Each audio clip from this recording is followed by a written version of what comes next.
Hi, everybody checking in here with us in Studio B. We are live again after skipping last Tuesday's show. We're back. Blake Middleton checking in from the land of 10,000 lakes. John Emmett is up in Wales, Julia. Wow.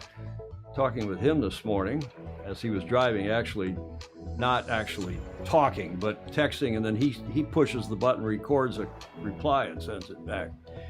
We've got New York Yacht Club Vice Commodore Clare Harrington standing by at the other end of our Skype signal. She's at her home in Newport, Rhode Island, just back from Barcelona. Our featured guest today. Nice to have Claire with us for the first time. She watches a lot of the shows, but she'll be with us. And she's helpful in lots of shows. Sorry, say again? And she's helpful in lots of shows. She is indeed. So that's what we're doing here today. It's, believe it or not, show number 751. Yeah. And welcome.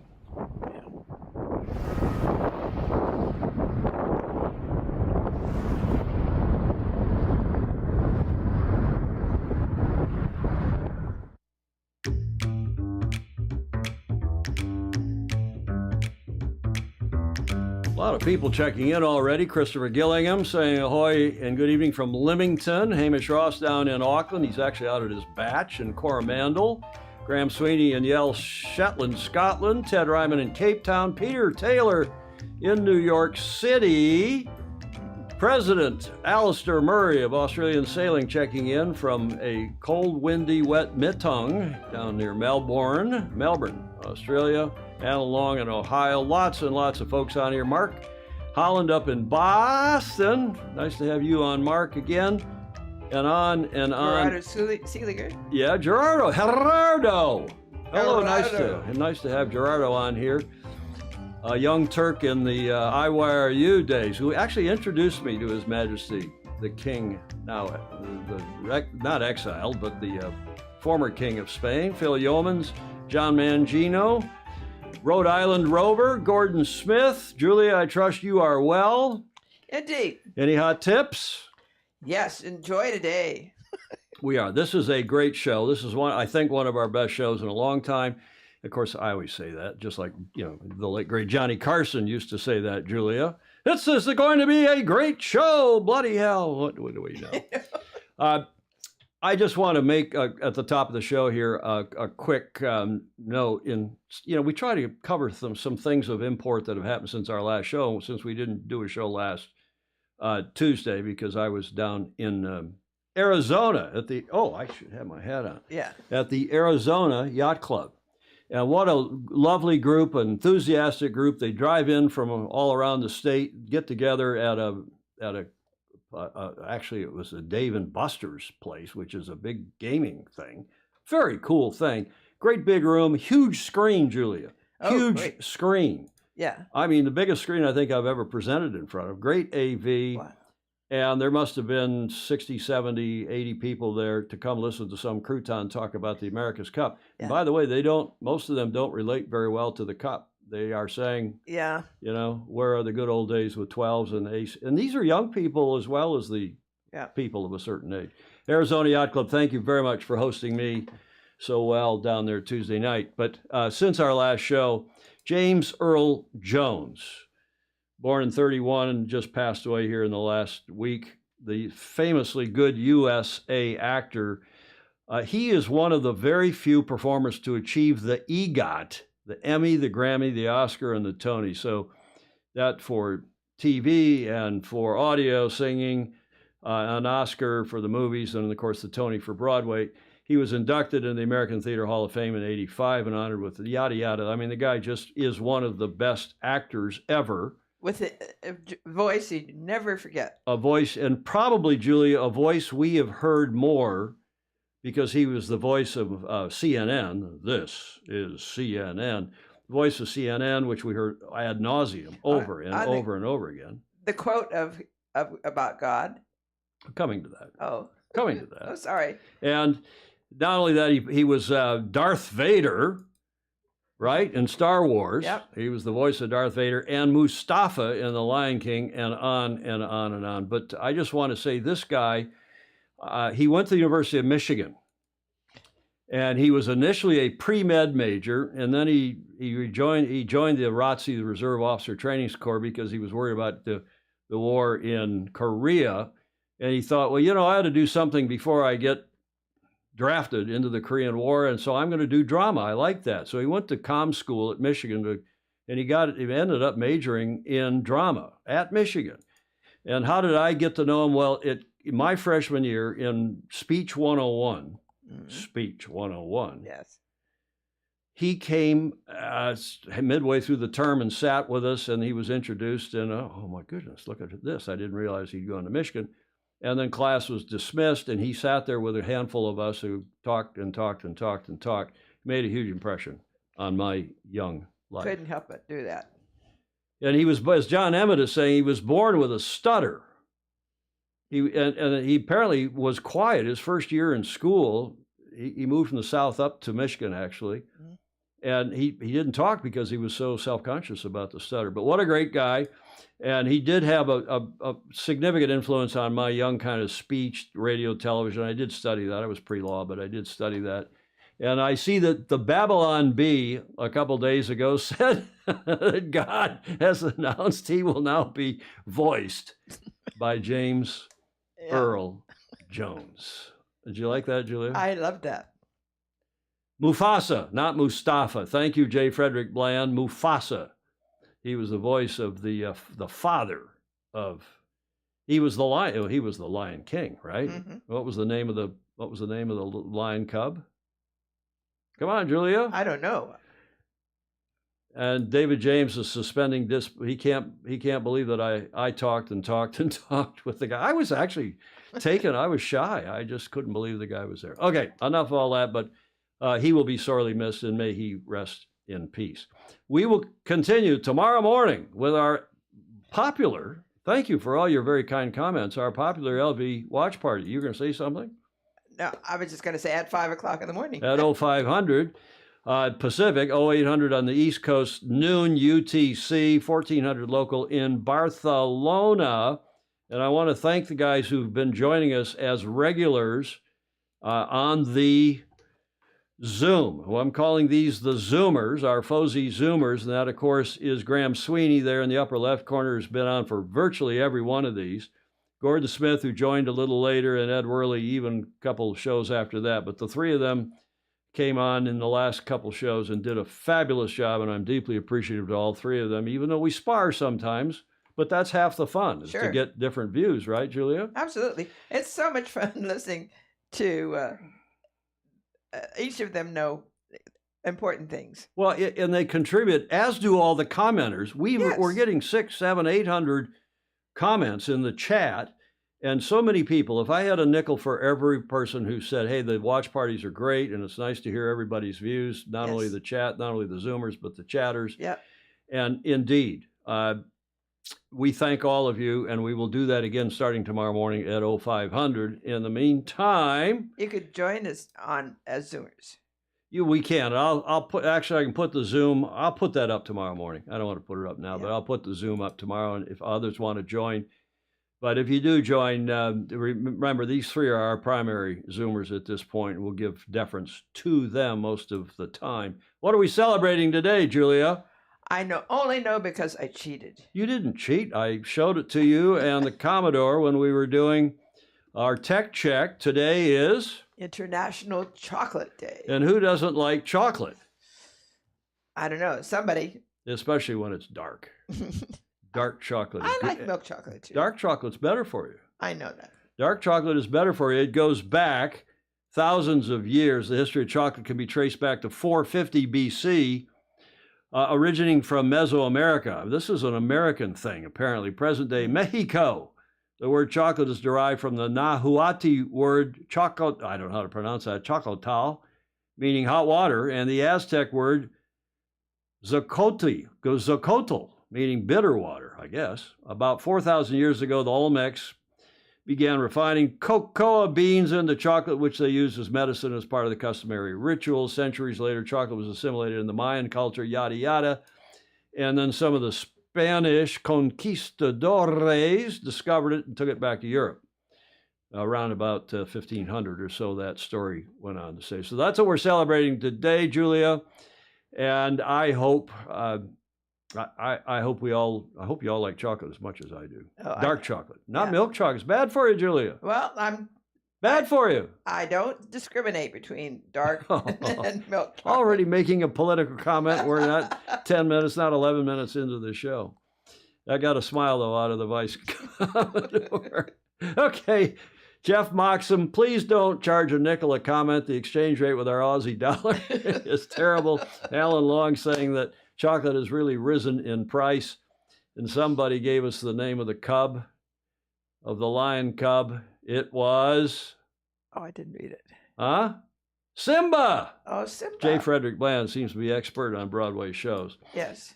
We also are celebrating, as we do every day of the year, and especially on show days, our celebrated FOSI, those who give, especially our patrons, and give us $1 or $2 or more per month to help keep us on the air. As I said on the show the other day, we don't use that, Julia, for groceries. They don't use that for drinking, for tequila. No. We use it for equipment, for the fees to keep on Restream.io and some of the other Zooming fees. And we deeply appreciate those of you who have joined us as patrons via patreon.com/join/Sailing Illustrated, which gets us to our primary show, to primary segment today in the A block, and our esteemed guest, the New York Yacht Club Vice Commodore, who's become a FOSI. She's been a regular viewer of the show and the watch parties. Came on live from Barcelona a couple times when she was out watching the racing. We'll get to Clare in a moment, but first, of course, we are talking about this trophy, Julia, which is the Resolute. The Resolute Cup, and it's the we'll tell you about it. I'll have Clare tell you about it, but it is the U.S. stage of qualifying for next year's big signature, what's now the signature event for New York Yacht Club, and we'll talk all about that in a moment. But I wanted to open with this video, one of 3 that New York Yacht Club has supplied. Thanks, Stuart Struley, for your very kind assistance and, as usual, superb help in putting together this segment. Here is video number 1 about this year's Resolute Cup.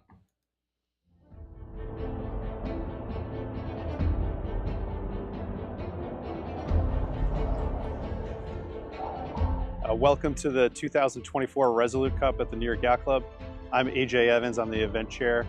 This is a competition among yacht clubs from around the country who have selected their best teams, and it's an amateur competition on a level playing field with New York Yacht Club's own sonars, and we're looking forward to a great week, both camaraderie ashore and on the water, and great competition. There's a full lineup of social events in addition to the sailing that we'll have every day, and we're really looking forward to a great week. Saw that the wind was going to be up, so probably 12, 15. Went out in the channel and basically just got the team through its paces. Tacks, jives, a couple sets and douses. So the plan for the day was just to get out there and sail sonars. We sail J22s, which are similar, but there's some differences.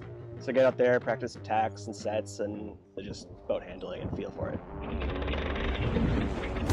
I have a bit of experience from college match racing and then some match racing before college, but it has been some time. So it felt good though, getting back in it. It's been about 4 or 5 years at least since I've touched a small keel boat and especially a sonar.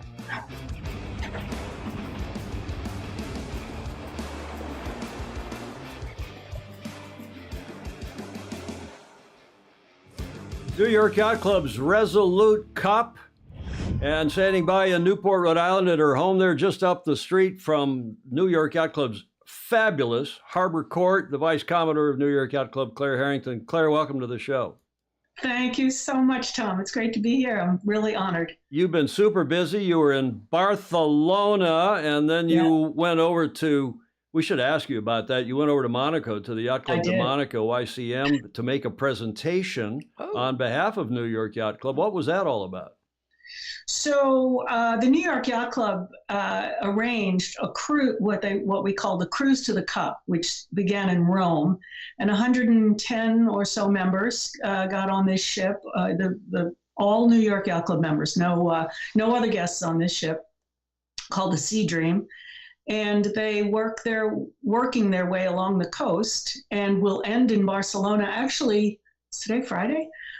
They arrived today in Barcelona.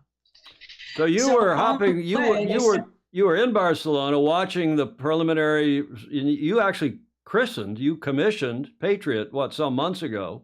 I did. So you've been back and forth. Then you went over to just for one night over to Monaco, then back, and you were on some of our watch parties. I don't know if when you're out on the water.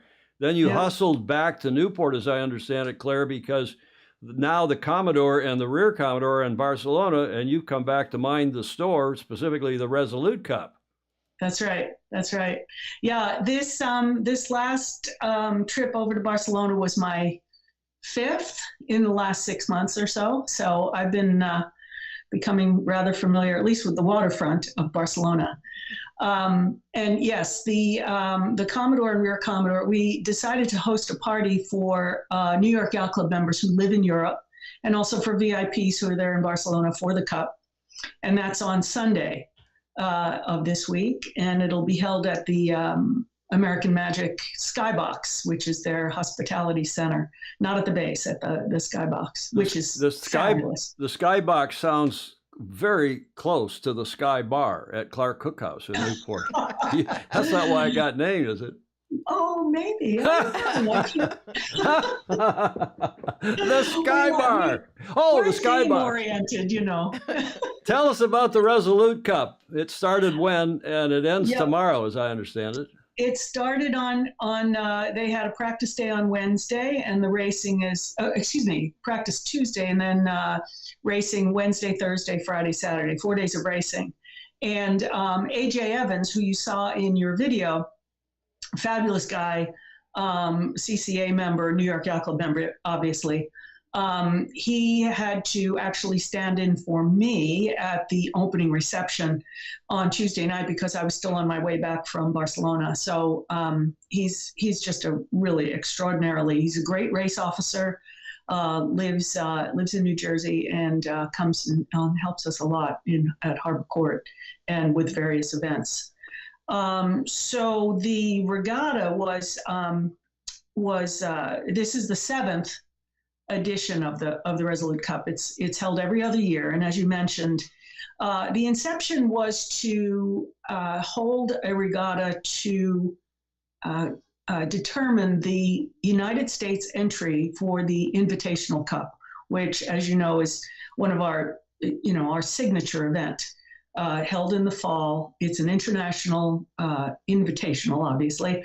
Yacht clubs from all over the world are invited to attend and race. And in order to obviously New York Yacht Club, we get an entry because we're the host. As you should. As we should. And then, but we also realized that it would be nice to have a United States entry. I'm trying to center myself here. Sorry. So this is what you supply the sonars. It's raced in sonars. Correct. You've got how many clubs this year? 28. 28. How do you have 28 sonars? Are those all yours, or do you borrow from Newport? Or we have 21. Yes. And we rotate 7 teams in. Got it. So that has been going on this week in sonars. Yes. You supply the boats, you supply the sails. They're identical. It's one design. The racing, as I understand it, is it all in the bay? Is it all in Narragansett Bay? So yes, the sonars don't go outside. Most of the time we're racing in that area. You'll know this because you know the local geography, but mostly in between Rose and Goat Island, in that sort of slot in there. But depending on the conditions, as you see in this photograph, this was actually north of the bridge, north of the Newport Pell, the Pell Bridge, which can be tricky up in there because the currents are a little squirrely, and so it's a bit of a challenge. But sometimes the breeze is a little better up north. And the other day, and I'm not sure if it was Wednesday or I guess it was Thursday. I'm not sure. Thursday, I believe. They they sailed. There was a northerly, a pretty good northerly, and they got 2 races in the northerly. Then, of course, as you know, Newport, then that dies midday, and they all came in and had lunch, and then they went back out and raced 3 more races in the Southerly. Mm-hmm. So it was a great day for racing, and it was good competitive racing. And the Sonars, we have just a tremendous group of individuals. Our staff are so talented, led by Sean Kilbride, who maintains and makes sure that these sonars are completely up to snuff, absolutely even. Same thing with the IC-37s. It's extraordinary people. The teams come and they, in this case, they're rotating boats. So you're not getting the same boat for every race. And they are amazed that they are absolutely even. And Commodore, let's look at this video and then come back and talk about how close the racing has been. This video too that Stuart sent me, and it just looks like it has been a first class, no surprise, but a fabulous event in fabulous weather. Here's a look.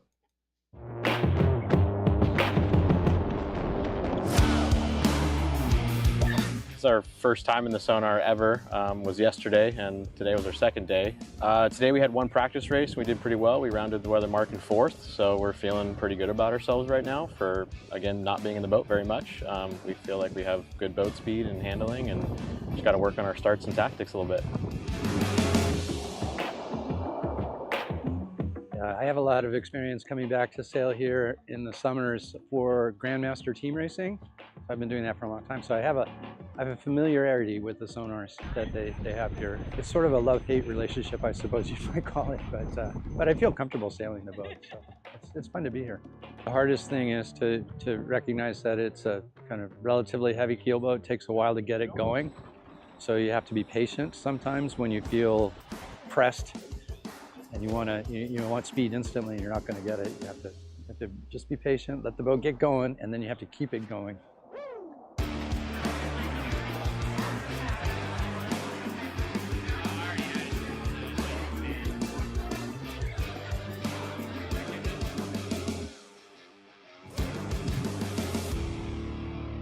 This is a great service to the sport that you're providing. It's an amateur event. You have to be what, Cat 1? Yes. Category All 1. Cat 1. And you have to be a member, a full member, and not a fake member of the yacht club for which you are sailing. And these, you go through the list, and it's the top clubs in the country. And some clubs some of us, I've heard of most of them, I think, but some people would have never heard of. Same here. Same here. But that's Tom, that's very much the point of this regatta. It's not just the top clubs. These are clubs that have a robust and focused sailing programs. They're not just, and I think it's said in one of the other videos, they're not just eating clubs or social. They're not just social clubs. They are clubs that have a focus in sailing, and that's what we want to promote. And we want clubs to know that we're not just choosing all the names that you know. It's not just Chicago and St. Francis and on and on. We really encourage and invite clubs that, as you say, you might not have heard of or are not in the front row of sailing competitions. Well, speaking of which, Commodore, the leader last night was a club I had never heard of, and maybe the racing's going on now, so they must be ready to wrap up, come in and do today's the last day, right? Trophies? No, they race tomorrow. Tomorrow. So they got another day tomorrow. But I had never heard until I saw the standings last night when I was putting this together. The Mystic River Mudhead SA Sailing Association. I assume that's in Mystic, Connecticut? That's correct. And that's Billy Lynn, who's the president of the Harrisoff Museum, president of the America's Cup Hall of Fame, and I've known him since that's him on the left, isn't it? That is indeed. That's Billy Lynn. So the interesting thing about this team is that, the results are coming in live. So I'm looking at them right now. They are now through 16 races. And the Mystic River Mudhead Sailing Association has now moved to second. And in first place is Corinthian Yacht Club. And in third place is Eastern Yacht Club. All Marblehead, all Marblehead connections, because Billy Lynn is Eastern Yacht Club, of course, and Corinthian is Marblehead, and I believe Billy and Peter Lynn are sailing together, and they're obviously both Marblehead. But the top 3 teams have this Marblehead connection, so we're calling it Marblehead Fiesta.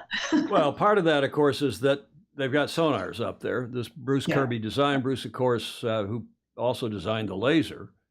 Mm-hmm. And a lot of, in fact, I am reading the comments, and Steve Adkins, who is the past Commodore of a club in Connecticut called the Madison Beach Club, who's a regular on here. In fact, he was one of our first, maybe the first person that we interviewed who had COVID back X many years ago. And Steve's on here saying Mudheads are a real sailing club. Oh yeah. And Blake Middleton who's up in Minnesota in Scout Country and a superb race officer. By the way, he knows of your credentials as an excellent race officer. And Blake used to coach at Stanford. He knows the collegiate sailing scene as well. And Tufts University, the connection to this regatta and the sonars, and on and on and on. Superb stuff that's going on there. Corinthian, I grabbed their picture last night because I think they were in second at the time. But tell us, Claire, about your club. You get a buy into the regatta, of course. Right. But your team's doing well, no surprise. They are. They were in 4th. They've now dropped to 6th. Corinthian is actually at the top now. Corinthian is now 1st. But this may not be completely accurate because they have to get through a set of 4 races in order to be, sort of even. Because of the round robin. Races, because some teams are sitting out, so it may get jumbled a little bit more when they get 2 more races in. So the schedule is 2 today, and then another how many tomorrow to complete? No, I think they may have done 4 or 5 today. Oh, I mean, but They've been doing 5 a day. What time is it there now? It's 4:30. They must be about to wrap up, aren't they? You never know. I don't know. I can't see them from where I am. They're around the corner, so I can't really see them. But so 5 races. Do you expect? How many are scheduled then tomorrow? It looks like they're going to go to 20. Wow, good. Yeah. Okay, well, the other part of this that is, we talk about it, Julie and I talk about it on the show with all the FOSI, is the social aspect of this. People end up meeting people who maybe they've known from college sailing or junior sailing or from just other inter-club sailing, but you end up going to an event like this at Harbor Court at New York. You never forget it. You're treated so well, and you make friends for life. I mean, Correct. People you keep running into. So tell us about the social aspect and how important that is. Well, I'm biased, but I really think we do the whole package really, really well. We give excellent racing, we have wonderful assets. Our waterfront is second to none, and the socials are amazing. People the sailors who are here for the first time just cannot get over how wonderful it is. They are so thrilled, so excited to be here, and they speak so so respectfully of the club and the whole package. It's just, there's nothing else like it, honestly. Well, and people are surprised too. I mean, I joined in '81, and as you know, I stepped down during the pandemic because I'm never there anymore. And your arm twist. I told Julia in the pre-show that you're arm twisting me you got to join back up, Tom. I mean, you should do this. And yeah.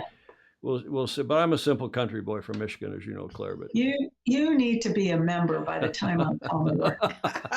I'll support you regardless. There's a challenge. Because we'll get into the America's Cup segment here in a sec and talk about the Cup. And I know that one of the things Julia wants to ask you is how is it you're going up the flags as we speak. You were rear, now vice, and you were chair, if I understand it, of the race committee. Correct. Were you the first female chair of the race committee? I was. And how long were you chair of the New York, prestigious New York Yacht Club Race Committee? 5 years. 5 years. Yeah. So if you play your cards right, you are Commodore when? Well, they tell me, assuming they don't give me the heave-ho, I will move up to Commodore in December of 25. So you've got another year as vice. New York Correct. Yacht Club's terms, there used to be 3. When I first started out in the club, they were 3-year terms. And then Bus Mossbacker, who was the last 3-year term Commodore, and they cut it to 2. That was back in the early 80s. That's before you were born, I know, Claire. But they've cut it now. In year 2, like most clubs, except in the southern part from southern SoCal, actually from San Francisco down through SoCal, most of the clubs are 1-year terms. I think Seattle's a 2-year term. Chicago and most of the Midwest clubs, golf clubs, are 2-year terms. Is it better to have 1, 2, or 3-year terms, do you suspect? I would say 2, no doubt about it. I mean, one year you're just getting your feet underneath you, and then you're moving up. And plus, in terms of club governance, you're cycling through an awful lot of people. Good point. In a short period of time. 2 years 3 years is a long time, because then that's a 9-year hitch. Yep. And, at New York, it's 6 years, and that feels about right. And then, of course, you're 10 years after that as a member of the nominating committee. So it's like a life sentence. You know? To say nothing of having already been on the board in some capacity, whether you were on because New York is unique also. I mean, it's not the only club of which I'm aware, but it's one of the few clubs where the race committee is considered to be the highest committee chair, even higher, except, the nominating committee. But New York's race committee is right up there with the finance committee, with the House committee, and it really is the preeminent committee, because the club's focus has been since 1848 has been on yacht racing. Yeah. The executive committee is all the major committee chairs: race, sail, membership. Their treasurer, obviously, and the 3 flags. So it's you're right in the kind of the inner circle, which is really, really neat. Yeah, the comments, Steve Atkins in Connecticut, the aforementioned past Commodore of the club, the Madison Beach Club. It's a beach and yachting club, yacht racing club. And he sails, he sails Etchells, and he's got not an R boat, he's got another bigger one design. Shields, maybe a Shields, but he says, once you're a Commodore, you're past Commodore for life. That's and right. At New York, I like what New York does, because your nominating committee is recent past Commodores and 1 or 2 others. Is that right? It's the nominating committee is made up of all the past Commodores. The voting members are the 5 most recent, but in reality, they meet, and from what I understand, I've never been in those meetings, of course, they really work together as a full team, and they decide by consensus. Well, I'm proud to say that our little yacht club in Michigan, Portage Yacht Club, and a lot of clubs and class associations and so on over the now many years have taken the New York Yacht Club bylaws and emulated them. Our club back in 1953, when it was founded, did exactly that. And our nominating committee at our little humble, simple Portage Yacht Club are the past Commodores. And they all get, obviously, the living past Commodores, it goes without saying. And some have not been active, but they still have a soft spot, a warm spot in their heart for the club. I'm trying to get Julia's, we're both members of St. Francis, but I try to get St. Francis to go to that system of using past Commodores for the nominating committee, because they know what's going on. They know the history and tradition. They know the corporate governance, and I don't know why more clubs don't do that, Julia. Well, there's always a staff Commodore involved. Well, and in fact, this year, Staff Commodore Pete Gilmore was the chair. Right. But then you get some other randoms on there who may or may not know what's going on. Not that I'm calling our nominating committee random, and not that I want to be Commodore. I'm never going to be Commodore of another club again. But I just called our nominating committee random, Julia. I've known all the Commodores of the St. Francis Yacht Club except 14. Yeah. As it turns out. Is that right? Yes. You're not that old. Well, but they got to be old when I was young. Wow. Well, I will say I'm presently the chair of the nominating committee at the Edgartown Yacht Club. And we have a very similar system. We have 1 ad hoc member, but it's mostly past Commodores. And it's it's it's a great system because you have a more informed picture of what the skill set is, how the three flags need to work together, who's bringing what to the table, how they interact, and if there's someone in finance, then the next person might be more. It's just it's a myriad of choices they need to be made. One other thing that you do, Claire, at New York, and I think a lot of clubs actually do this, and it's a great system, although some with more specificity, if that's the right word. And I didn't go to Stanford, so I have to rely on my co-host for these fancy words.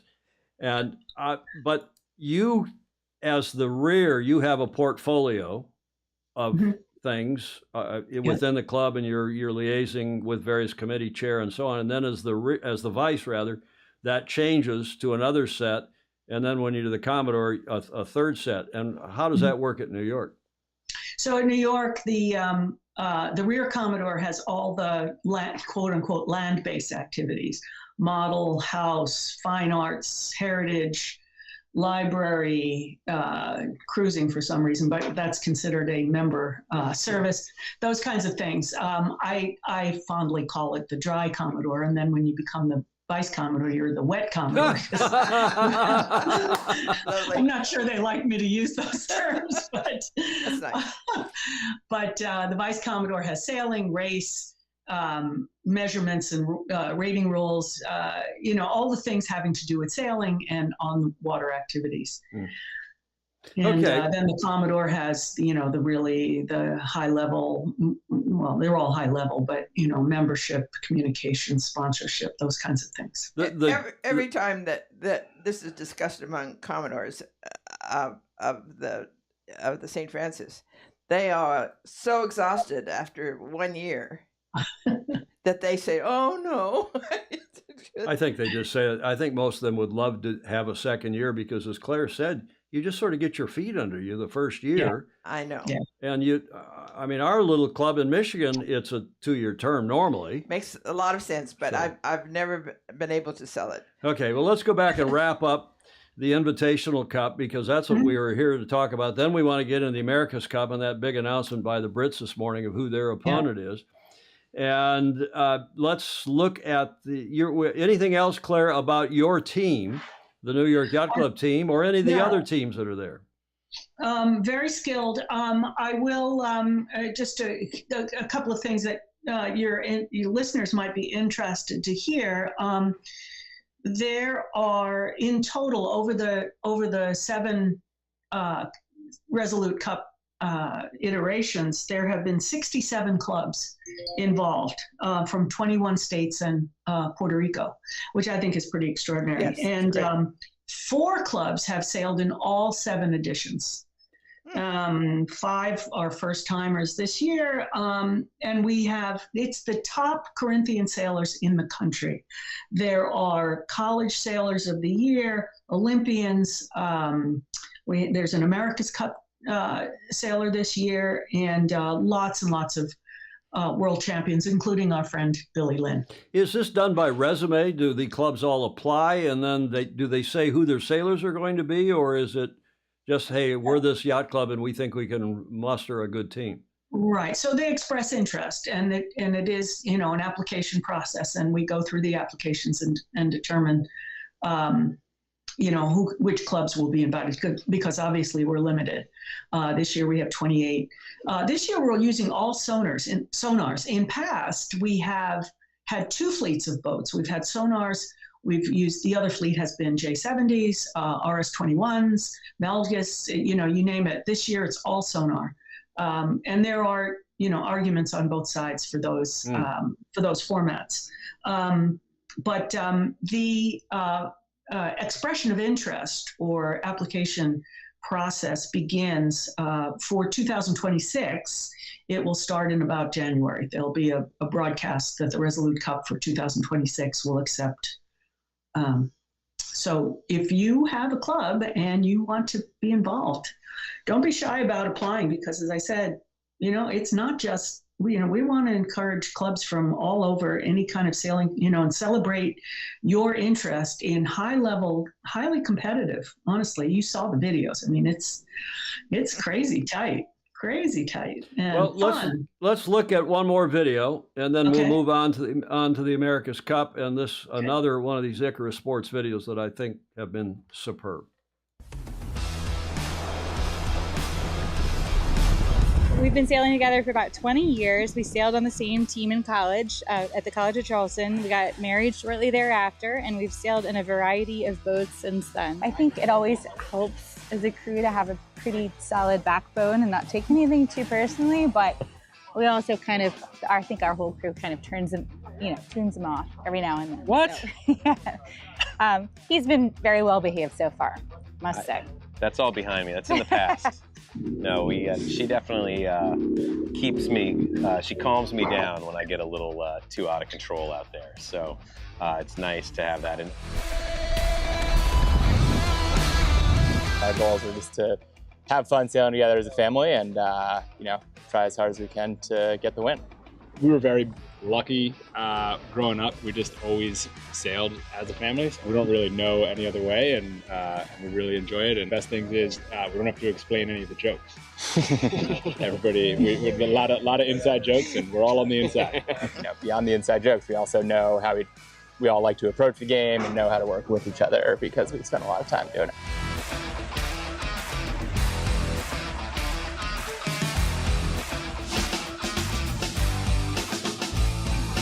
Bravo Zulu. Yeah, it's nice really event, nice sponsors, terrific event, nice video by Icarus Sports. And if you're just joining us, this is the esteemed Vice Commodore of New York, Clare Harrington, who's become a regular here on the show watching. The first time we've had her on, Gordon Smith said, I think Tom's resisting reading the comments because the guest is so cool. He always does that when we have a guest he wants to impress. She is so much more fun than that. Gordon Smith's always got some pithy comment. Gordon, of course, a Brit living in Denmark. Shall we move, Commodore Julia? Well, Julia's the Commodore, too. We have two Commodores on the show today. She's the Commodore of the Beach Street Yacht Club. So, what's the collective noun of Commodores?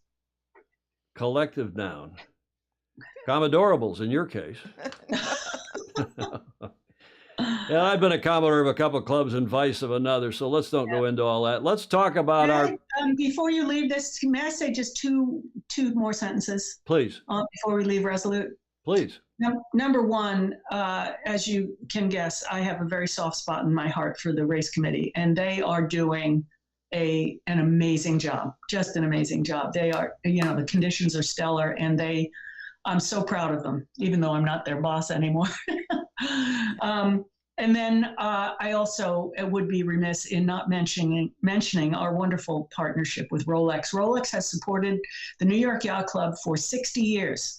And we have now just signed a 10-year deal further, so we'll go 70 years. And we are just so incredibly grateful to them for their support. We could not do what we do without the support of Rolex and our other sponsors, for that matter. As you know, Claire, we salute them regularly on here. As we speak over here behind us in that direction, by about 3 blocks is St. Francis Yacht Club, and the Rolex Big Boat Series is on its second day. It's Thursday, Friday, Saturday, Sunday.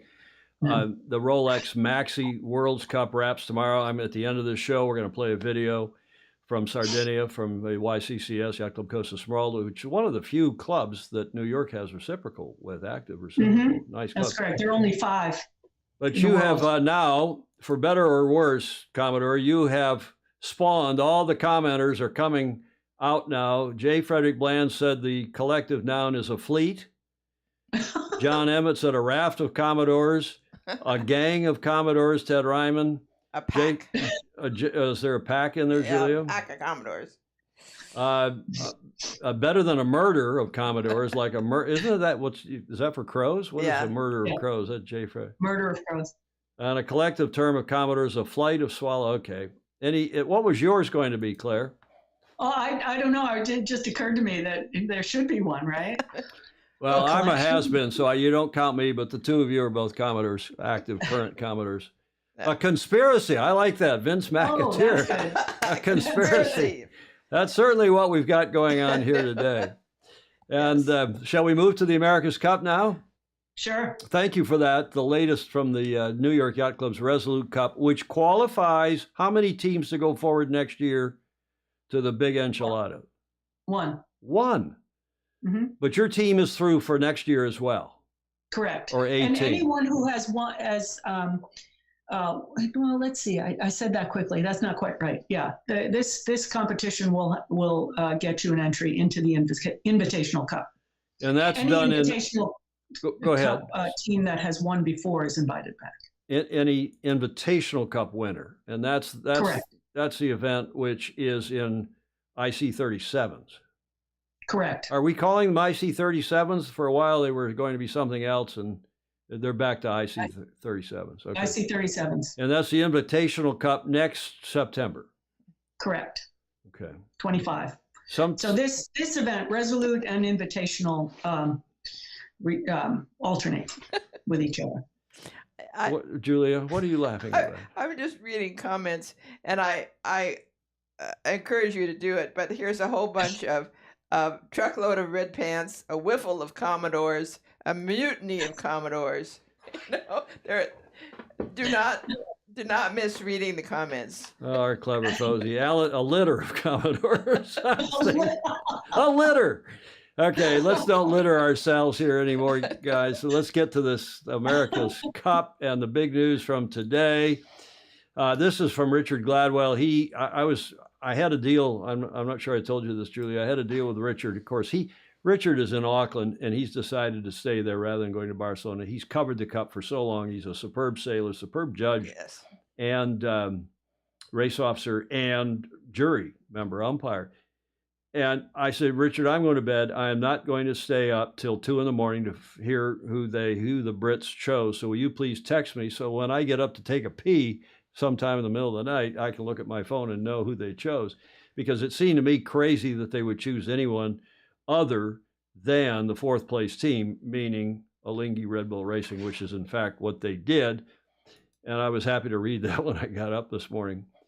This was early this morning. So that's who we've got as their one semifinal pair, which of course we'll talk about the other pair in a moment. But Richard Gladwell wrote, the British top challengers from the 2 round robins, I would have said rounds robin, even though I didn't go to Stanford, round robins earned the right to select their opponent in the semifinals and has selected, to the surprise of very few, Alinghi Red Bull Racing. By definition, the second place getter in the round robin phase, LRPP, will face off against American Magic. In the racing to date, Ineos, Britannia, and Luna Rossa have beaten their semifinals opponents on the 3 occasions they have met. Wow. There's a stat I had not known. But let's explore that a little more here in a moment. This was the press conference this morning, and you had the 4 skippers, and whoever the moderator is, whom I don't know who that is. They're still going on and on about this collective for Commodores, a toast of Commodores, a pod of Commodores, a commode. They're Alistair Murray, the esteemed and generally genteel president, calls it a commode of Commodores. I don't. God, they're going on. I apologize, Tom. I started. Look at what you started, Claire. You'll be the most popular person in this show. Because you at least got the commenters all going. We'll probably break and have 1,000 comments for today. Anyway, back to the press conference this morning at 1100 CET local time in Barcelona, and the official press release that Magnus the Magnificent writes, another Fozy and good friend here. He said, talking about their selection choices, Ainsley alluded to the considerable debate that had gone on within the team, saying, quote, it's not a decision that we take lightly, with the whole team getting involved, the data analysts looking at the performance of the different teams, we're looking at the weather forecasts with the meteorologists, and even things like the unfortunate situation with Paul Goodison, who is a good mate of mine, said Ben Ainsley. So all of these sorts of things go into the decision. Here is a clip from that press conference with Ben explaining it further. Like you say, suddenly you've got these decisions to make, and it's not a decision that you take lightly. The whole team get involved. The data analysts looking at the performance of the different teams. You're looking at the weather forecast with the meteorologists, and even things like the unfortunate situation with Paul Goodison, who's a good mate of mine, and spoken to him and certainly hope he comes back sooner rather than later. So all these sorts of things go into a decision. And ultimately, that's what's led us where we are now. Ineos Britannia, we'd like to pick for the semi-finals of the Le Vuitton Cup. We'd like to race Arno and Lindy Red Bull Racing. Well, I feel pleased actually to race against Ineos. They show a great performance in the round robin, and if we want to win this thing, we need to learn from the best. And I think they are the best one to get us ready to go through the semi and to the final. So that's Arnaud Sarafagas, the young sailor. Skipper Ahelm for Alinghi Red Bull Racing. They're still going on a flotilla of Commodores. I can't believe it. You started something, Claire. Ed Worley is saying, I watched the press conference. Were you up at 0200, Ed, to watch the press conference? You are dedicated. Someone needs to educate the press about sailing in the America's Cup to limit the crutonic. Yeah, there were some crutonic questions. I watched the whole or maybe he watched the replay as I did. I watched the whole replay this morning, putting the show together. Yeah, there were some crutonic questions. But I'll go on back to Richard's article here on sail-world.com, and he said this: the racing has been closer between Luna Rossa and American Magic than the other semifinal pair. In their first meeting of the round robins, after a poor first tack option coming off the start line, Luna Rossa handed American Magic the advantage. Well, I'm not quite so sure that's true. But which USA, I think American Magic had a good start and wanted the upwind right, if I remember well, which USA defended for the first two legs after some close exchanges on the first beat. USA rounded the first gate, Mark 1, just 2 seconds ahead and did well to still lead by 3 seconds at Mark 2. The Italians took over the running on leg 3 and shut down the race from there to win by 24 seconds. Their second encounter on Super Saturday of Round Robin 2 was a close-fought affair in the middle of the race, sailed in fresh winds and a confused off-axis seaway. Around marks 2 and 3, the Italians held off American Magic by margins of 3 seconds and 7 seconds, respectively. But on the second downwind leg, Luna Rossa got away down the starboard side of the course and went on to win by 22 seconds. So that's Richard's explanation went on and how much closer the racing was in that semifinal. And I expect, and Claire, I suspect you expect, will be much closer in your upcoming semifinal between New York. And the name of that yacht club, who knows the name of the Luna Rossa Prada Pirelli Yacht Club? Circolo Vela Sicilia. Sicilia. How's that? Circolo Vela Sicilia. I don't know if it's pronounced, Claire, if it's pronounced Sicilia or Sicilia. Is it C-I? Sicilia, Sicilia. C followed by an I is a CH sound. Thank you, Sicilia. See that? Yeah. Did you go to Stanford too, Claire? No, I did not. No, I would have never gotten into Stanford. I'm surrounded by people who are too smart, Commodores, past Commodores, and so on. So let's go on. Richard wrote a little bit more. Richard Gladwell writing on Sail World, and about the whole situation, the sad situation with Paul Goodison. At the semifinals media conference, Richard writes, there was an update on the condition of American Magic skipper, the B-helm Paul Goodison, who was injured in a fall on the AC-75 after racing on Super Saturday. And stand-in skipper Tom Slingsby, I guess Paul was actually the skipper, the quote-unquote skipper, meaning the final decision maker for the records. But the A-helm on that boat is Tom Slingsby, and on the starboard side. And Slingsby said that Goodison had weighed in with the rest of the crew. I believe that was Monday. And clearly the team are hopeful that he can step aboard the AC-75 at some point. There's no limitation on the crew members who can be weighed, but the combined weight in a race cannot exceed the maximum permitted in the class rule. Claire, anything that we should add or subtract about Paul? I know the reports are that he cracked some ribs, maybe his collarbone, and you may not be at liberty to go into it further, if at all. Yeah, I can say a little bit. I can't tell you give you all the details because, quite frankly, I don't know all of them. But I will say that he was banged up clearly, and he's being evaluated day by day. And as soon as it's appropriate and it's doable, we expect and hope that he'll be back on the boat. I will say this, and this is just me. I'm not a doctor, and I'm not skilled to say otherwise, but I would think if he's in pain and hurting, if he's on any kind of a muscle relaxer or a pain medication of any sort, that's definitely going to affect your reflexes. Yeah, especially at the speeds they're sailing. Yeah, you can't be compromised at all. Well, we're all wishing him the very best, a speedy recovery regardless. And if he gets back on the boats, great. If he doesn't, well, I think our Argentinian friend, Lucas Calabrese, who stepped in for him, he's a very capable sailor, but he's not Paul. And we're all aware of what goes on in the back of any boat, let alone a boat that's going 40 to 50 knots. The communication between the helms and, in this case, the trimmers and the flight controllers is really important, and we can hear it on all of the boats, and it's important.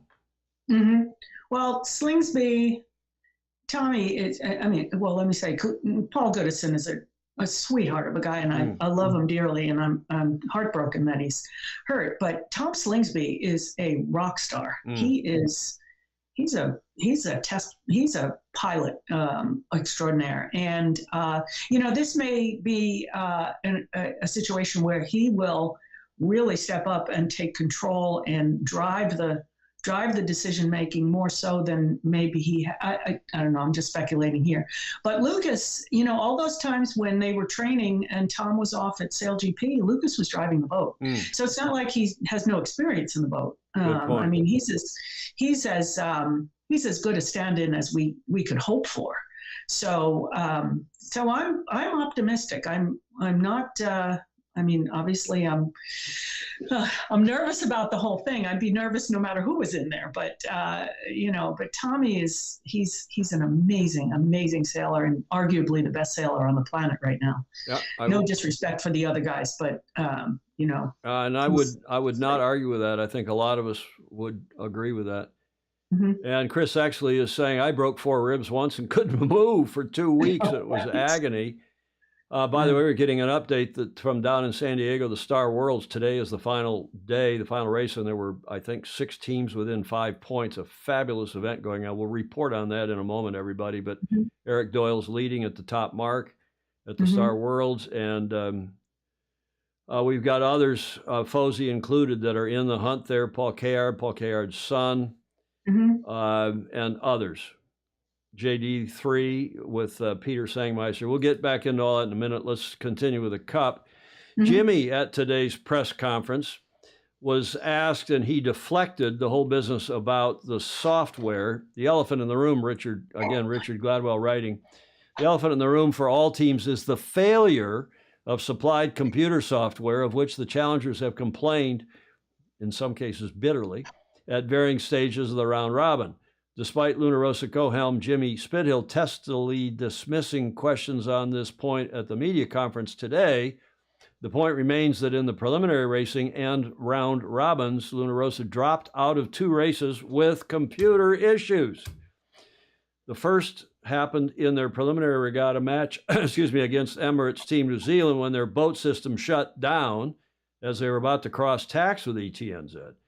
So apparently this came up. The teams are all, I think they've got their hands tied by the protocol and otherwise not to say anything. But this is a Crutonic situation, to say the least, Claire. I don't know if you want to add anything to all that.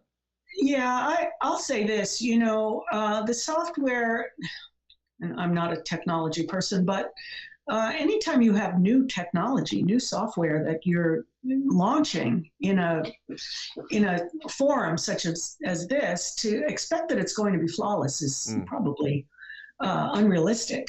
The cost, unfortunately, is terrible, and I think it cost us a race against the Swiss because the software jumped at the start, and we were OCS, and there was that was a miss.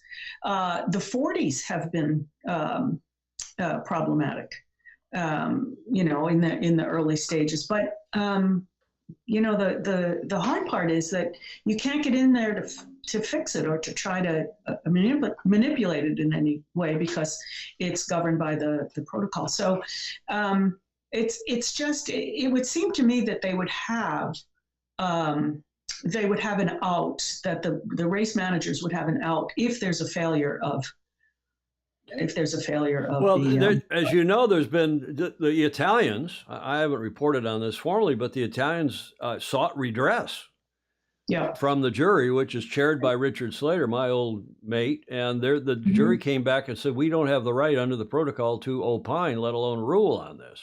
Yeah. And they didn't. So they kind of, I wouldn't say they swept it under the rug, but the jury's hands are tied too. And the way Mr. Dalton and the Royal Yacht Squadron wrote the protocol, basically, that software, as you said, can't be looked into by the teams. You have to take it or leave it. And of course, the teams are all taking it because they have to.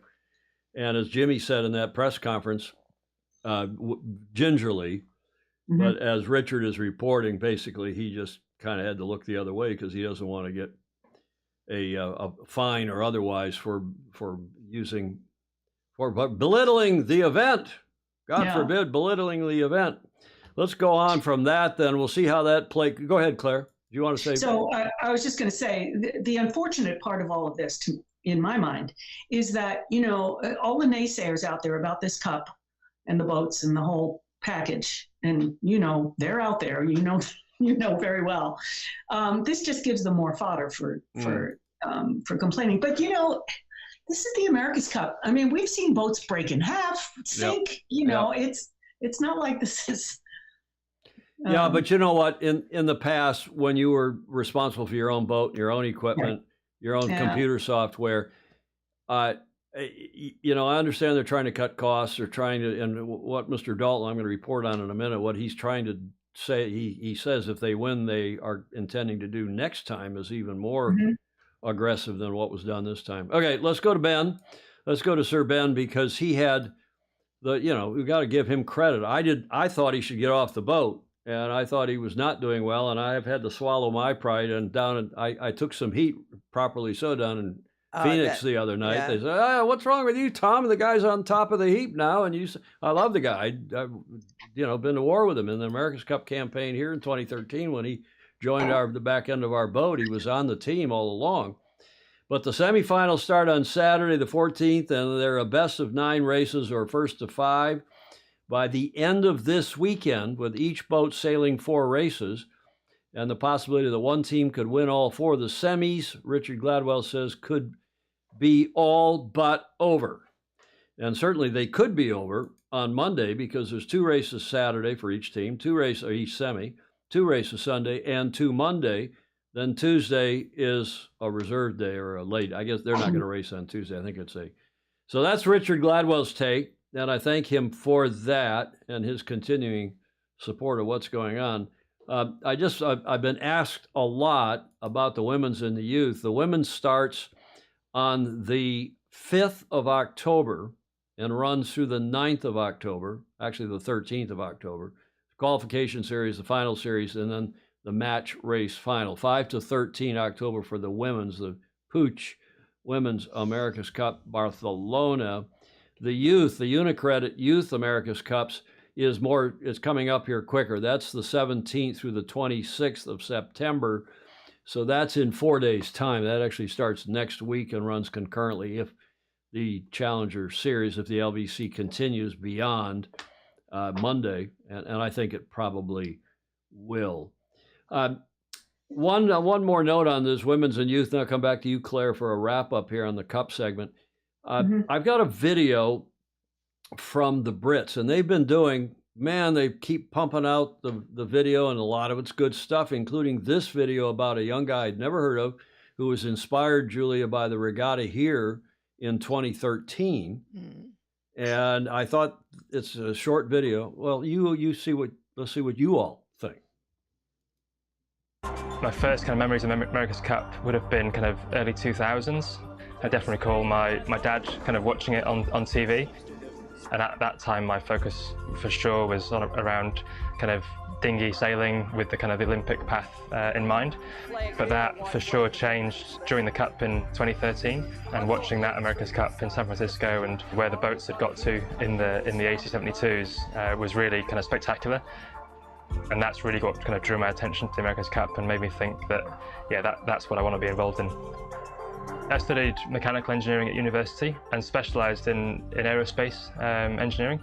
And I think for sure having that understanding helps in my position as a sailor on one of these boats. Yeah, so this is my third America's Cup campaign now. My first one was back in Bermuda in 2017. And yeah, when I first joined that team in Bermuda, it was actually predominantly as an engineer. I'd recently just graduated from university, and yeah, it was really kind of my first into the team. As that Cup progressed, I've worked really hard at the time on kind of the physical side and the fitness training, and actually ended up fortunate enough to be able to grind on the boat. Hard to believe now, maybe. But then since that campaign, yeah, was fortunate enough to get involved again for the America's Cup in Auckland last time round, and kind of a sequence of events unfolded kind of towards the latter stage of that campaign, and ended up being the mainsail trimmer on board in Auckland. So that's really what led to this time round being involved for the third time, and again being part of the kind of the trimmer pilot group here at NYYC Britannia. A bit of a theme today. Wales. He's a Welshman. He's from Wales, and a young guy who John Emmett is saying came up through the 29er route.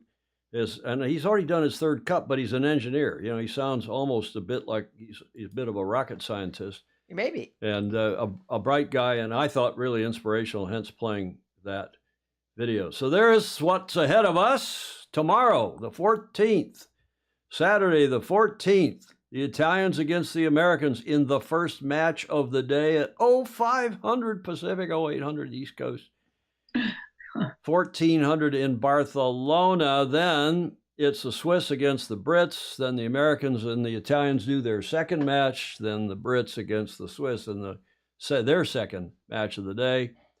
And it repeats, only they change ends. Their entry for the starting line entry on Sunday. Same schedule as the Brits would say. Likewise on Monday, on Monday things switch around a bit, because then the Swiss and the Brits go first, and then followed by the Americans and the Italians. And they do that for a couple goes so that everybody gets a chance at starting second and or starting first. Monday, the 17th, the reserve day, I think they're going to do everything. Ian Murray will do everything he can to take that off. However, the weather is not, followed by Tuesday and Wednesday, the 18th, 19th. And then that series is over. So it could be over in less than a week. In fact, it could be over Monday. That's hard to believe. Yeah. That, we're going to have another two teams getting the flick here potentially on Monday, but almost certainly next week. Mm-hmm.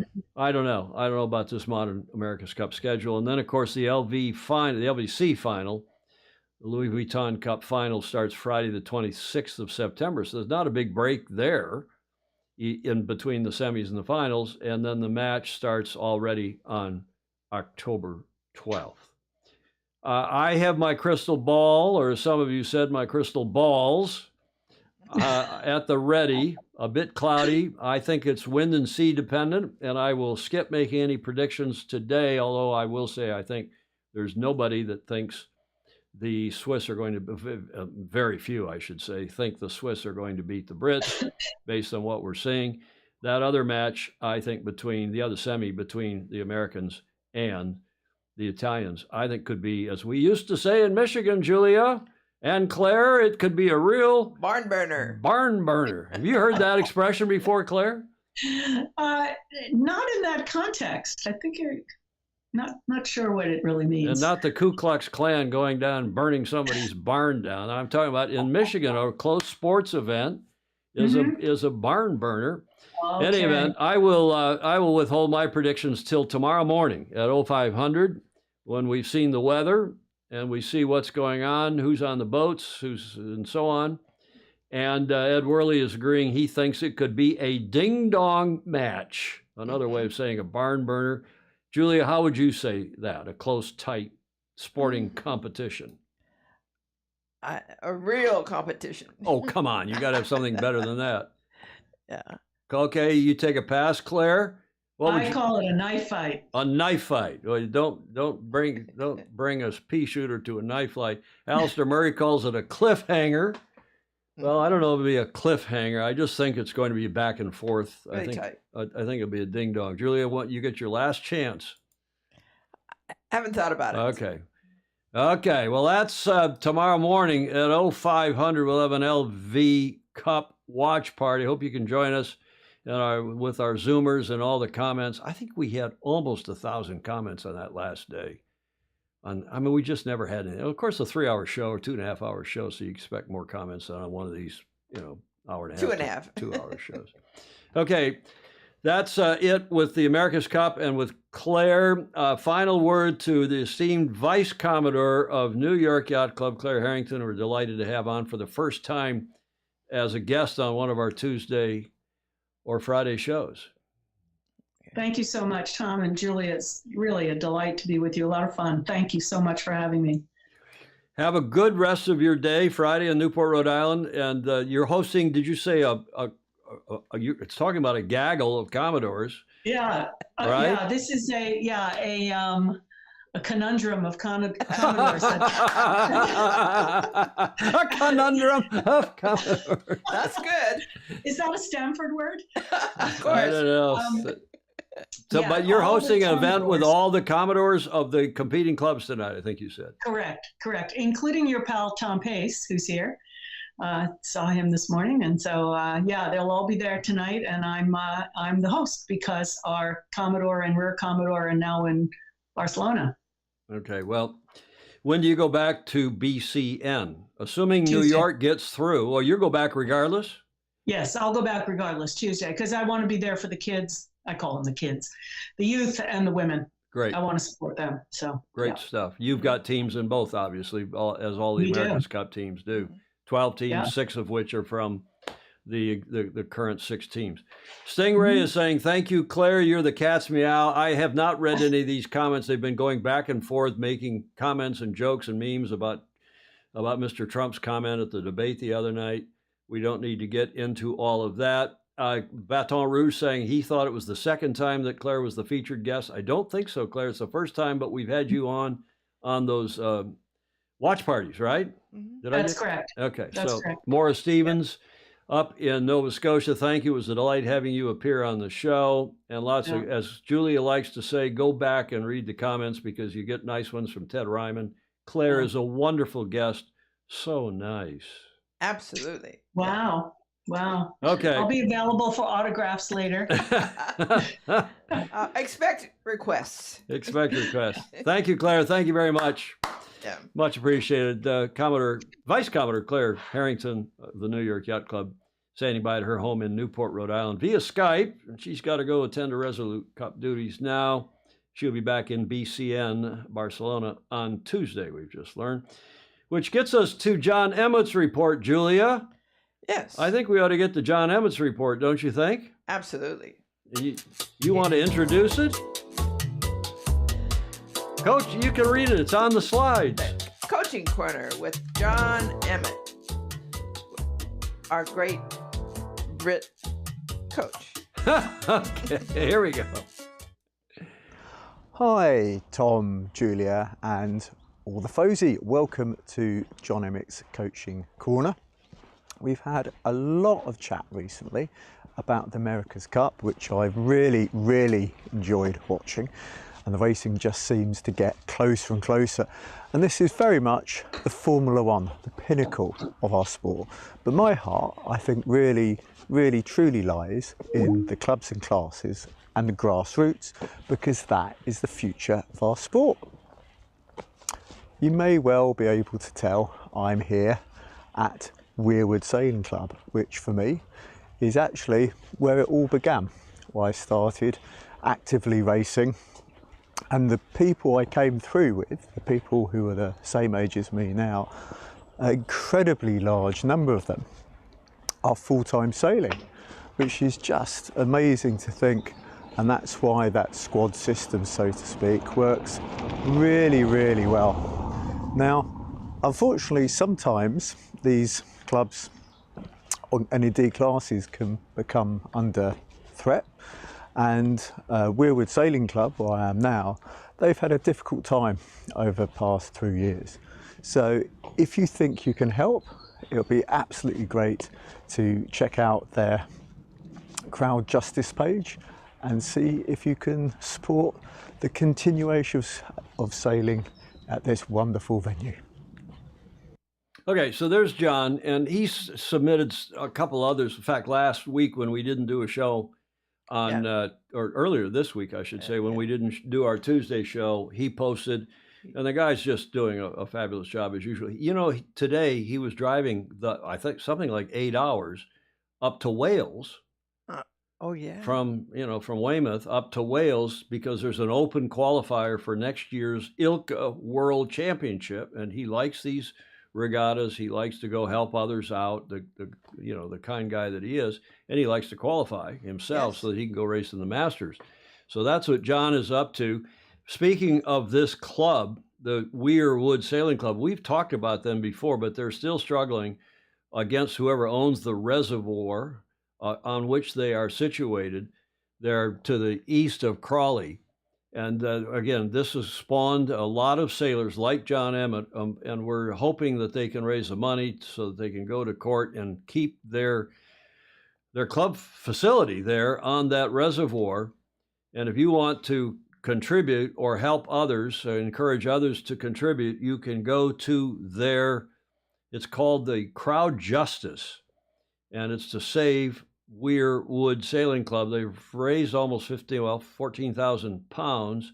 They're trying to raise 100,000 pounds, and they are getting pledges and carrying on because they are just a community-based sailing club. We're looking to save the club from a new landlord who has taken over the site and has made it clear we are not part of his development plans. So if you care to help out, crowdjustice.com/K/Save Weirwood Sailing Club. I found this today just by Googling Weirwood, W-E-I-R Wood, and go give them some bucks, help them out, because I think this is a great club, and it's helping a lot of people, old and new, in the sport, young and old. Urban encroachment is a problem for the future of many outdoor activities and access. And that's Ed Worley, and that is today's report from John Emmett. And we'll see what else he has. We'll post, and I think we're going to do a show on Tuesday. That's that reserve day, and hopefully we'll have another report from John then. John Emmett Sailing, get to the front of the fleet.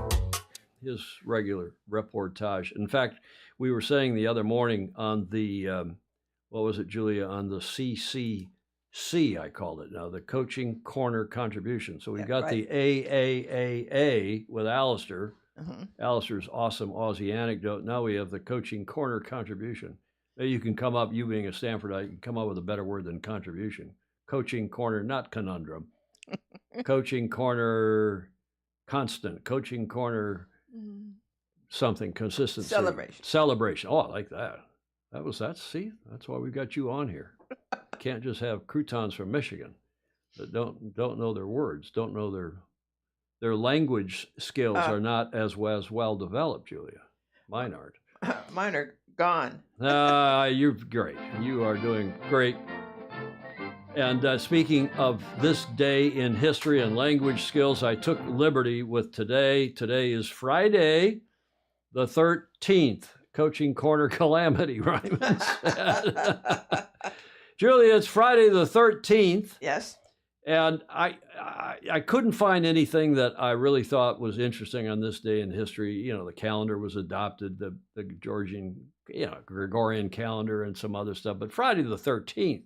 And I learned some things here in investigating about Friday the 13th. I thought, being the helpful show that we are, we should give people advice on how not to have bad luck. Right. On Friday the 13th. Did you know that one is to knock on wood? Okay, we've heard that before. Right. Find a four-leaf clover. We've heard that before. How about this? Wear your clothes inside out. No. I've never heard. You haven't heard that? No. Neither have I. That sounds croutonic to me. Look at the new moon over your right shoulder. Well, what's the problem if there's not a new moon? I don't know. That ones didn't sound very smart. Sleep facing south. I don't know about you, Julia. I always sleep facing south. You sleep facing east, though. That's east up there in your bedroom. Yeah. It is. I sleep facing south every night. Break clear, uncolored glass. Have you heard of that? Nope. Walk in the rain? No. I've never heard of these. These, I think, are ridiculous. Sleep on unironed sheets? I never sleep on iron unless I'm in a hotel. Avoid cracks in the sidewalk. Okay, I remember skipping and say, step on a crack, break your mother's back. I remember saying that as a kid. Finally, carry an acorn in your pocket. Have you ever heard that? No. I don't know. I've never heard that either. Now, did you know that sailors are a particularly superstitious lot, especially about the 13th and particularly about Fridays? Sailors have long considered, according to the Old Salt blog, sailors have long considered Friday to be an unlucky day, and Friday the 13th particularly so. On this Friday the 13th, it seems appropriate to remember the unlikely tale, and you Brits tell me if this was true or not, of the HMS Friday. Sometime in the 1800s, it is said that the Royal Navy decided to dispel the stigma attached to Friday. They commissioned a ship and named it the HMS Friday. Her keel was laid on a Friday, she was launched on a Friday, and she set sail on her maiden voyage on Friday the 13th under the command of Captain James Friday. She was never seen or heard from again. So, Julia, I ask you, is this correct or Croutonic? Well, is this apocryphal? Yeah, we've all heard about no bananas on a boat, Alistair Murray. Mm-hmm. As Mae West once said, are you glad to see me, or is that an acorn in your pocket? I think it was a gun in your pocket, maybe a banana. A banana. Graham Sweeney says this HMS Friday story is true. I could believe it was true. David James says it's very unlucky to be superstitious. Thank you, David. J. Frederick Bland, yes, I've heard that you should never whistle on board a ship, like you should not carry bananas. Yep. East is least, but west is best. So, Julia, here's the word down here in the last paragraph. While this is an oft-told tale, Graham Sweeney, listen to this, none of it is true. There's never been a Royal Navy ship named Friday, or any other day of the week for that matter. The HMS Ark Royale, on the other hand, was relaunched on Friday, June 13, 2001, following a major overhaul and continued successfully for another decade before she was decommissioned in 2011. Happy Friday the 13th, Julia. Yes, indeed. Okay, so what Graham Sweeney, what's he have to say about that? Yeah, Graham Sweeney says no ship in the Royal Navy has ever been named Friday. Right. Okay, well, that's it for Friday the 13th. That's not exactly this day in history, but it is a day. You know that there's always at least one Friday the 13th in a calendar year? Did you know that? No. I didn't either. What's the maximum? Number of Fridays? The 13th. 3. 3. See what you learn here on Sailing Illustrated? Oh, yes. I mean, this is really an important factoid to know. Okay, Blake Middleton's got some this day in history. We'll get into all that. Let's try it again with the correct spelling. True versions make dull company at weddings. Only the guy you get shipped right. Okay, guys. The jokes are coming in the chats. I got to go back to the America's Cup. This is an AC 38 Cup date. The first one. This is currently, we're in AC 37, as most of you will know. We're going ahead now to AC 38 with a Cup date because this gentleman, who is the CEO of the team, yes. ETNZ, CEO of the organizing authority, but last I knew he was not Commodore or CEO of the Royal New Zealand Yacht Squadron, because the Royal New Zealand Yacht Squadron is the trustee. They hold the cup, Julia. Yes. Yet he's making pronouncements already about what will happen if ETNZ wins the cup. I found that a little peculiar. Yes. As did Hamish Ross and a few others. No one spoke up against it? And Team New Zealand, well, yes, they have, actually. Okay. You don't think I'd be running this segment if I didn't have the loyal opposition. Team New Zealand boss, according to stuff.co.nz, Grant Dalton reveals plans for next America's Cup should they win it again. And he did this interview exclusively with Stuff in New Zealand. Well, it's probably a little unusual to be saying anything at this part of the cycle because, well, first of all, you don't know who's going to win, and we certainly don't know who's going to win. But I mean, teams need to know. I mean, I think it's opportune now because the French are eliminated, and they want to know what's going on or what we're thinking, our view of the world, and that is simply that we need to get this moving quickly. We could envisage possibly, very possibly, a Cup in 26. But certainly we'd want to roll by early January or mid-January next year with regattas and get the show back on the road as quick as possible. And that's regattas with the full cup boat? Well, I think regattas with the full cup boat will come along, but not straight away. But what's important to us is we want to keep the women's part of this going. We could envisage a Pro-Am in the 40s because there's a lot of them now, and in many cases they're owned by yachtsmen. And then ultimately to the 75s. But I think that the thing we want to signal is that we want to get, and I always have to qualify that, if we won, we want to get it going quickly. And as I say, you could do it, depending on where, as soon as 26. The existing challenger of record, do you think that they would go along with all that? We have a fantastic relationship with NYYC, with Ben Ainsley and Jim Radcliffe particularly. And I think they're feeling that, you know, a quick cycle is a good idea. But those things will all have to be negotiated. But it will be no surprise to them to hear that we're thinking of a quick cycle. We've seen Formula One involvement. Is there an issue about how big budgets can get? Yeah, I mean, budget control is always a big issue. One of the things we're looking at is a total cap of everything. So, you know, there's 1,000 reasons why that's hard to make work, and that's probably you get the people that would be trying to get around it in one room to pressure test everything. But it then would force teams to make decisions rather than just roll out anything they like, in terms of, you know, if they've got to make a choice, I'll have that person or that foil. You know, you got to make choices, and if you have just do it and all those people, you won't even have any foils. And I think that's you know, probably healthy for the sport, and it does get some control. But it's in no way to penalise Formula One teams. It's just the use of that Formula One technology, because I think it's fantastic for what we're doing. Is you know, it takes technology forward. If you did win again, the question of hosting in New Zealand, who would make that phone call? Do you ask them, or does New Zealand have to come to the team? Oh no, we won't make that phone call. That we have to be approached. I mean, that would be kind of strange. I mean, yeah. So the other part of that question is, would you take the cup back? Would we take the cup back? And the answer is absolutely we would. And as I've always said, yeah, the reason we started the process of going was to survive, and we just got to pick up the Stuff website for one day to realise that we would never have survived, looking at the way the country is at the moment. But to save the village, you got to burn the village is kind of the reason we did it. And it is being very, very successful, but it's never been to not come back. And it's a key point, and a lot of people think that we would have gone forever. Not at all. Do you think the other challengers would be happy with the sorts of things that you've outlined? Does there seem to be a direction going now? I think they'd be happy with a quick succession, so that they can get on with, you know, looking after sponsors, raising more money if they need to. And I think what they need is certainty, and this place needs certainty too. Our people need certainty. They need to know that they can pay their mortgages, you know, and send the kids to school. And our yachtsmen need certainty as well for what they're going to be doing, say, next year and the year after.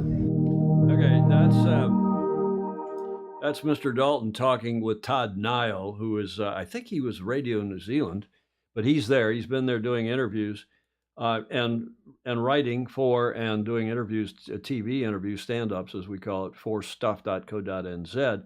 Now, there's already been a response. Our good friend, Fozy, America's Cup expert, Dr. Hamish Ross, has written on his, and I'm not going to read the whole thing, but he wrote a long piece on his Facebook page just yesterday. The next America's Cup, the beginning of the reveal, an opinion piece from Hamish. Dalton outlined this week through media interviews the beginning of his plans for the America's Cup if the Defender is successful.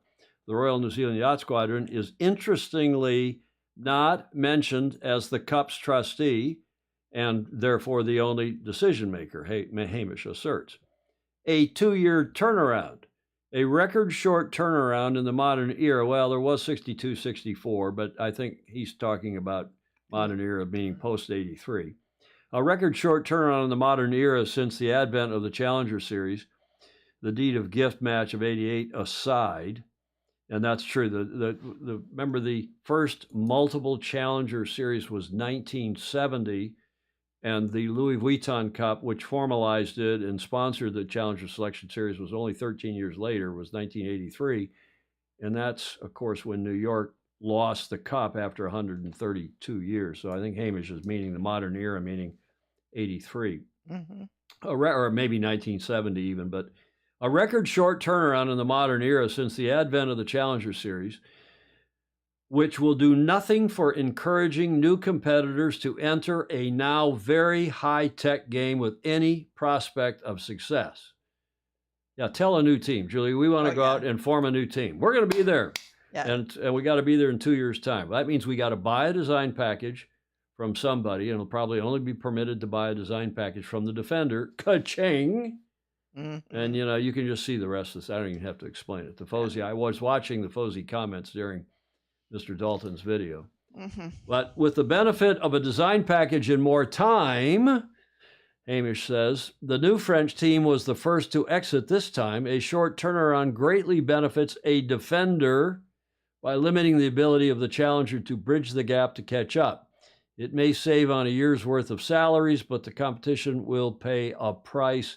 Of course, it's another quicker bite at the cherry, meaning revenue in, hopefully less revenue out, and another bite at the America's Cup cherry.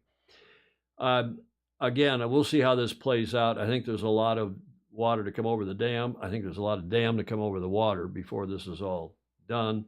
Gordon Smith is telling me to stop moaning and speculating. This is already agreed to plan. It was a condition of taking part this time. No, it was not. Gordon, you know not of what you speak in this case. Yes, they have a talk about what boat to use, but how quickly and how well this all comes around and does come around remains to be seen. And regardless, Gordon, as I keep telling you, it's not up to the team, it's up to the yacht club, the defender. And the defender is the Royal New Zealand Yacht Squadron. Yeah, Fabian Haraldson, we've already talked about AC-37. This is the AC-38 Cup date, the first one that we've done. And that opinion piece there is from Dr. Hamish Ross, our Fosey, and he's certainly an AC expert by anyone's account. And we'll see. We'll follow this and see how it goes. And we welcome your opinions, including Gordon Smith's. Thank you very much. So much for the America's Cup. Now we want to turn our attention to San Diego and San Diego Yacht Club and the 102nd Star Worlds Championship, because it is going on. In fact, the final day is progressing as we speak, could even be over. Bravo Zulu to SDYC, to the organizing committee, to the International Star Class Yacht Racing Association, that's their full name. What has been this week a fabulous event, 6 races, 1 race a day, long races, tactical and boat speed outside in the Pacific Ocean, in the Strand, right off the Strand there. And it is, as I said, the 102nd Star World Championship, featuring 64 teams from 13 countries. And the conditions have been superb. They've got support from a lot of sponsors. Again, bravo Zulu to the co-chairs, one of whom was our good friend Julia John Burnham, Malin's son. Oh, good. Malin's been hospitalized, not 100%. I'm not sure he made it out on the water this week, but our thoughts are with him and Roberta, and hopefully he will have a speedy recovery. Look at these photos from out there in the Pacific, off Point Loma, off the Strand, and to the south of Point Loma. It's just been fabulous conditions. This is Will Stout with Paul Kayard's son, Danny, who has been, he's gotten to be a big boy, and he has done a fabulous job crewing for Paul, but in this case, he's crewing for Will, and they were at the top, tied with JK, Julia, with John Kostecki going into today's final race. So you got two of your favorites there. Can't be all bad. Can't be all bad. And the conditions in San Diego have been nothing short of amazing for the 2024 Star World Championship. The 64 boat fleet sailed again today. This was yesterday's report, in 10 to 12 knots with gusts up to 15, slightly more southerly than the previous days. It proved to be challenging and exciting.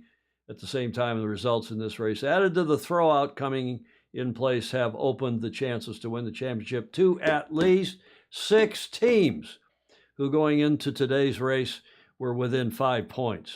I think the top 2 teams were on 25 points, and the fifth place team was on, or sixth place team tied on 30 points. Stars are fantastic, Peter Taylor is saying. Yeah, today's winners are Will and Danny. The skipper is a local hero, and the crew is a third generation star sailor, meaning Paul and Paul's dad, who's still alive. Julia, Paul's dad is a star sailor as well. Oh. And he's still alive. I saw him at the club not too long at St. Francis not too long ago. I loved him. I haven't seen him for ages. Yeah, I saw him at the club not too long ago. He's just won the North Americans with his father. That is Danny crewing for Paul. In this series, they had already won race 2, meaning Will and Danny. And after throwing out yesterday's score, they are provisional leaders of the championship going into today, the last day. Another fabulous shot. There are just dozens and dozens of great shots. I've run some of them on my Facebook cover photo. Shot. Isn't that nice?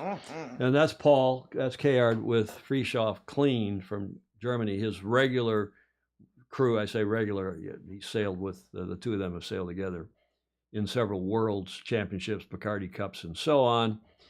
And 6 boats, as we said, within 5 points, and second tied on points with the first. There are America's Cup vet John Kostecki with Olympian Austin Sperry. Kayard and Clean in third with 18 points, same points for the Argentinians. Leandro and Lucas, I don't know how to pronounce Alto Laguerre, I guess, in fifth, then rather in fourth, and then the Danish Jorgen Schoenherr with American Jan Eli Gravad in the 6th World Championship. Representing the local San Diego Yacht Club fleet is George Sabo with Guy Avalon. So a fabulous group. I won't go in and read all these names in just the top 20, let alone the 64 boat fleet. But you can see for yourself, this is, again, a class that, despite legends. No longer being Olympic, attracts, yeah, Julia, that's the right word, legends. Augie Diaz. Look at those names. Brian Ledbetter, Jim Buckingham, Benny Mitchell. I mean, it just goes right down the list. John Jennings, Jack Jennings, and on and on and on. Eric Doyle. And just a terrific group. Sangmeister's kid is crewing for JD3, and it's a fabulous event. Today is the final race, 6 teams, as we said, within 5 points. And I don't know if anybody has an update from out there on the water. Yeah, Singer asking which starboat is the former non-sailing CEO racing. Well, he's not. He's not. What a terrific thing. Bravo Zulu to everybody involved running the event, the star class. Paul Kayard, Julie, as you know, is president of the star class now. Yeah. You know, he's been Commodore, or he's been chairman, I should say, of our club here of St. Francis. I mean, he's giving back to the sport. Now he's chairman of the board here, and now he's president of the star class, and which is a great job for him. Well, it is, and for the class. Yeah. Okay, we're getting close here. We get to the last leg now, and I've got a fabulous video. We talked about it at the top of the show, because in the last leg, we like to feature something that is going on somewhere in the world that we haven't really touched on, but is auspicious nonetheless. And it's going on in Sardinia at the esteemed, fabulous Yacht Club Costa Smeralda. Our FOSI and IMA Secretary General, Mr. Dr. Andrew McIrvin, is there overseeing the action. And I haven't talked to him other than a text or two this week, but here is a fabulous video from that event. Challenging conditions, tension and determination as the proceedings continue at the Maxi Yacht Rolex Cup. Today in Porto Cervo, a ferocious Mistral wind brought this highly competitive regatta to a temporary halt, giving crews time to regroup and catch their breath. Over the years, a combination of perfect conditions, thrilling racing and magnificent yachts has helped establish the Maxi Yacht Rolex Cup as a pinnacle event in the international yachting season. Success stories celebrated this year by the organisers, the Yacht Club Costa Smeralda, as it marks the 40th anniversary of its enduring partnership with Rolex.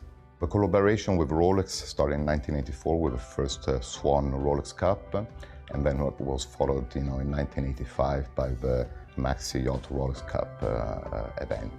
And this collaboration has been going on for 40 years. So, I think that is just says it all.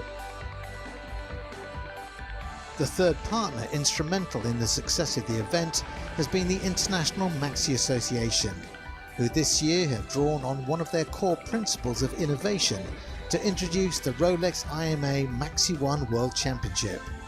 This year, within the Maxi Yacht Rolex Cup, we've got a new World Championships, and the really exciting thing is this has attracted 10 of the fastest, most glamorous boats, which will make really close competition. And the new World Championship is living up to the expectation. The racing so far has already provided some gripping boat-on-boat action. With the high winds due to abate, we have the prospect of an exciting finale at the 2024 Maxi Yacht Rolex Cup. Nice stuff, eh? Yep. Our own Fozy, Mr. Dr. Andrew McIrvin. And that, talk about voices. Yep. Commodore Recordati, he could replace, I think he could just follow right in the footsteps of James Earl Jones. What a voice he has. He must have cojones down to his knees, Julia. Oh, I couldn't resist that. It just reminds me, this is the 60th big boat, Rolex big boat. It is the 60th, and that's going on as we speak right here behind us. Mm-hmm. Behind us, out here to the north. We're just south of the club here in the Marina District. Beautiful racing, Ed Worley is saying there in Porto Cervo. Any of you have the chance to go there if you've never been, by all means, go to the YCCS. It is a fabulous club and fabulous venue. It's expensive in that corner of Sardinia, but it's well worth it. You can find inexpensive places to buy a Coca-Cola or a Diet Coke. It's not quite as expensive as Monaco, but it's right up there. Mm. What are you going to say? I thought of one more C word for Commodores. A cadre. A cadre. A cadre of Commodores. Or did somebody come up with that? Yeah, that's not bad. Gordon Smith thinks I didn't choose any of his cartoons today. Graham Sweeney has a Maxi Yacht Rolex Cup trophy. Look at that. Graham, great sailor, great photographer, great Fozy, and I hear he's going on Greg Norman's Inside Great Lakes Sailing. Greg is so impressed with Graham Sweeney's participation here on our, as a Zoomer, on our watch parties that Greg Norman has texted me this morning, asked Graham to come on the show, and Graham is going to do it. I said, by all means. Oh, that's great. A corporation of Commodores, a klutz of Commodores. The most popular comment for today, question, was Claire's comment. What is the collective noun for Commodores? Bloody hell. Yeah. Julia, Whiskey Tango Foxtrot. Here we go. We'll see what cartoons I chose. And this has nothing funny, but it is it is so true, at least for somebody my age. Someone said 30 years ago, and my mind went back to the 70s. They really meant 94. It is hard to believe how time flies when you're having fun, right, Julia? Absolutely. Woo. That came in from Bill Cook. Bill the Cook in Annapolis, Maryland. Julia, I didn't use this over in Phoenix, but a lot of they call them zonies in San Diego because a lot of the people from Arizona, they get away from the heat. It was 107 Fahrenheit when I arrived there Tuesday afternoon. And it was 107 Fahrenheit when I left there on Wednesday, or going to be. Maybe it hadn't gotten up there yet. But man, it's a nice dry heat. It's not humid like it is in Michigan or in Valencia, Spain, or indeed in Barcelona. Right. And man, that economy in that part of the world, in and around Phoenix, up to Scottsdale, and this yacht club is a fabulous group of people. Again, thank you, Arizona Yacht Club, for hosting me so nicely there Tuesday. And I was thinking about playing some of those slides, but maybe we'll get to that if we don't have good racing conditions in the next 3 early mornings. A cacophony of Commodore. See, they're still coming. Oh, that's a good one, too. The dry heat like an oven, yes. Well, the Zonies, a lot of them have boats in San Diego and in Newport Beach and up in Long Beach, Huntington, and so on. And a lot of them don't leave their slips. I mean, they have 2 boats. They have ones that they race there on the lakes, on the reservoirs in Arizona. And then they go over and have bigger boats usually, which are almost like vacation homes, second homes. Right. I don't know why they got mad. All I said was, in order to be a sailor, your boat needs to leave the dock. You look in those San Diego marinas, and I mean, forget about the Zonies, but a lot of those boats never, ever leave. They're just there. Marina Del Rey is the same thing. MDR is the same. Here in San Francisco is the same. I mean, how many of those boats leave the dock? Julia, one more here. One more. That came in from Ryman, from Ted Ryman. That's a good and one. This is, this actually came from the NEO supporters online. They're AC37. But Alan Long sent this in. Luna Rosa Prada Pirelli, thinking the LVC was done and dusted. Here comes Ineos Britannia. I don't know what that is in his hand. Do you? A mustache. It looks like a fake mustache. Yeah. Covering up something that was in his hand. Somebody tried to make that Lionel Richie and the Commodores. So yeah, I think this could be an interesting series if LRPP beats New York, and if they don't, whoever gets through to the finals, presumably Ineos will. But that came from Alan Long. Thank you, Alan, for that. And Ineos Team UK from their AC37 fan page. It's a fancy knife. J. Frederick Flanders. I don't know what it is, but it was a bit of a interesting cartoon. Yeah, it's a fake mustache. Well, it's covering up something. I don't know what it is. Okay, that gets us well and truly to the finish line, thank goodness. Julia, you like to say... Yes. Don't forget to like, follow, and share. Indeed. We appreciate that very much when you do. And also comments are welcome, even in replay. A lot of you do watch these shows in replay. A lot of you watch them on live these days, too. Thank you to all of you who support us, whether coming on here and talking, whether showing up as a guest today, as Clare Harrington did. She was fabulous, was she not? Oh, yeah, she was. Excellent. And those of you who joined via Patreon to become a patron, patreon.com/join/Sailing Illustrated. We are very much appreciated, including to you, Mr. President Alistair Murray, who's sending me some pictures of a new boat he's getting. And that's, maybe we'll feature that on Tuesday's show. And I know Ed Worley's got some America's Cup trivia in the can for us as well. We'll use that. In the meantime, thanks to those who let us use audio, video, and images on today's show, clips and photos, including all of these folks. Julia, final word to you. I would just like to add to the like, follow, and share. Sharing is a good advertisement for us.